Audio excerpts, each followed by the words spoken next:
தமிழர்களின் கலாச்சார பெருமைக்கு பல்வேறு அடையாளங்கள் இருந்தாலும் நமது குடும்ப உறவு முறைகள் பெருமைக்குரியதாகவே பார்க்கப்படுகிறது. தமிழர் உறவு முறைகளில் தாய்மாமன் சொந்தம் தனித்துவமான அடையாளமாகிறது. அந்த வகையில் தாய்மாமன் சீர் கொடுப்பது பிரபலமானது. தமிழ்நாட்டின் கலாச்சாரம், பண்பாடு மற்றும் பாரம்பரியத்தை பறைசாற்றும் வகையில் மதுரை மாவட்டம் பொய்க்கரைப்பட்டியில் நடைபெற்ற பிரம்மாண்டமான தாய்மாமன் சீர் விழா பலரது பாராட்டை பெறும் வகையில் நடைபெற்றது. ஹரினிதா, ஹர்ஷிதா ஆகியோரின் பூப்பு நன்னீராட்டு விழாவையொட்டி அவரது தாய்மாமனான முடக்கத்தான் மணி இவ்விழாவில் தமிழர் வீரத்தையும் பாரம்பரியத்தையும் வெளிப்படுத்தும் வகையில் 5 ஜல்லிக்கட்டு காளைகள், 2 நாட்டு பசுக்கள், 2 வேட்டை நாய்கள், 5 செம்பரி ஆடுகள் அணிவகுத்து வந்தது.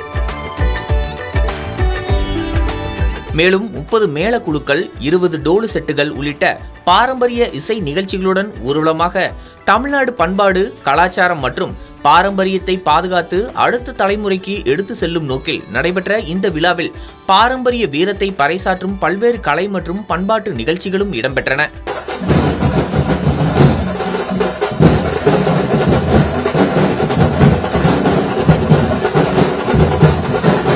இந்த விழாவில் ஏராளமான பொதுமக்கள், உறவினர்கள் மற்றும் சிறப்பு விருந்தினர்கள் கலந்து கொண்டு நிகழ்வை சிறப்பித்தனர். மேலும் 2 டிராக்டர்கள் முழுவதும் பரிசு பொருட்கள், 300 சவரன் நகை என ஊரே வியக்கும் வகையில் தாய்மாமன் சீர் விழா சிறப்பாக நடைபெற்றது. தமிழர் பாரம்பரியம் மற்றும் கலாச்சாரத்தை பிரதிபலிக்கும் வகையில் நடைபெற்ற இந்த தாய்மாமன் சீர் விழா அனைவரின் பாராட்டையும் பெற்றது.